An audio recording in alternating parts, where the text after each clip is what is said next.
Ada banyak tapi tidak berkah, ada sedikit tapi berkah. Antum kerja, rahmatullah, kerja di pekerjaan misalnya, maaf, gajinya banyak, sebulan misalnya 20 juta, tapi sholatnya susah. Tempat lain gajinya 200 ribu, tapi sholatnya enak, baca Quran nyaman. Pilih mana? Sedikit tapi berkah, banyak tapi nggak berkah. Tidak ada pilihan ketiga, nggak usah nekat kan. Pilih mana? 200 ribu gampang sholat, 20 juta susah sholat, pilih mana? Yakin? Bisa aja. Ya. Itu nggak mudah tuh, nggak mudah. Tapi orang beriman tuh tahu. Orang beriman tuh yang dicari berkah, bukan banyak. Makanya ketika Allah membuka pencarian rezeki, dibedakan antara orang beriman dengan manusia biasa. Ya, silakan cek Quran surah kedua ayat 168 paling kanan sebelah bawah.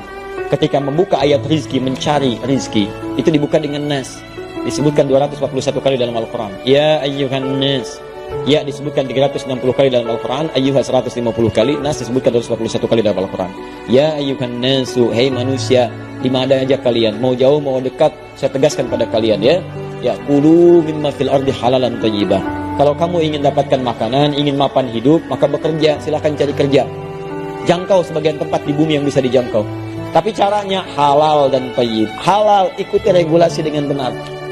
Cari, sesuaikan aturan dunia apalagi akhirat, ikuti itu aturannya. Ya ikuti. Thayyibah, setelah yang mendapatkan yang halal itu dengan cara yang benar, cari yang baik-baik. Thayyib, membuat kebutuhan antum tercukupi. Kalau kebutuhan fisik, membuat yang menyehatkan. Kayak orang Arab kalau ditanya, kaifa halak? Alhamdulillah na thayyib. Thayyib itu artinya baik, sehat, fisiknya kuat, bagus. Alhamdulillah thayyib. Nah kalau cari makan, sudah dapat antum dengan cara yang halal, ikutin, jangan korupsi, aturan negara diikuti, administrasi apa muslim atau syariat diikuti, dapat misalnya 10 ribu, pengen beli makan, cari dengan makanan itu yang membuat fisik sehat.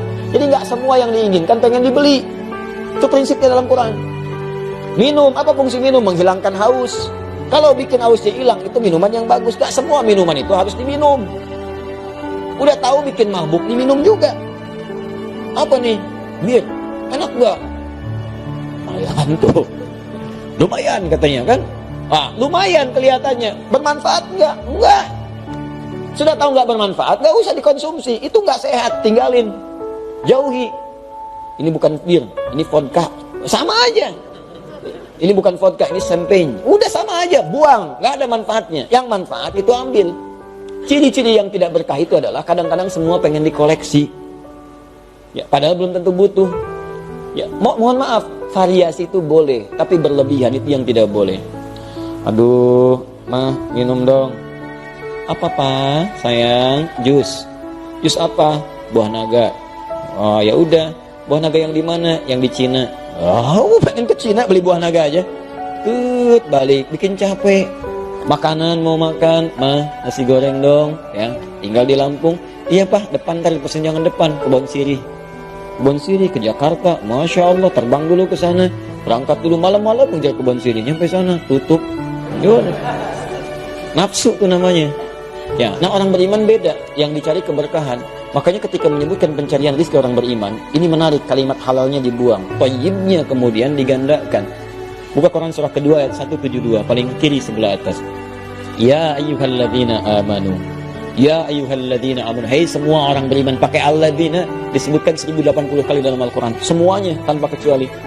Kulu min thayyibati ma razaqnakum. Silahkan cari rezeki min thayyibat. Halalnya dibuang kalimatnya. Muncul thayyib dijamakkan jadi thayyibat. Thayyibat bentuknya jamak, menunjuk pada banyaknya keberkahan. Kenapa halalnya dibuang? Karena orang beriman itu imannya otomatis akan membimbing dia untuk mencari yang halal. Jadi kalau antum merasa beriman tapi terfikir berbuat yang haram, ini menunjukkan ada masalah dalam imannya. Bermasalah.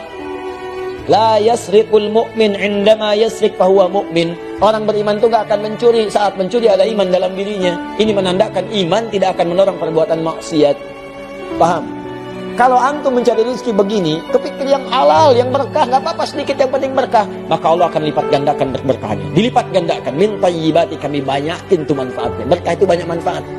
Bahkan hebatnya, yang sedikit ini kadang gak pernah kepake. Saya punya teman dulu di Libya, berangkat ke sana sama-sama. Orang awak teman kami itu, Giting. Dia bawa $50 pak. Berangkat ke sana 4 tahun. nggak kepake. $50 4 tahun. Nggak kepake. Bahkan dia berusaha berkhidmat dengan uang ini, membalas jasa ibundanya, saya pengen hajikan ibu saya. Dan berhasil. Ada keluarga penghafal Quran. Itu Masya Allah, luar biasa itu. Saya sering sampaikan kisah ini karena inspirasinya bagus.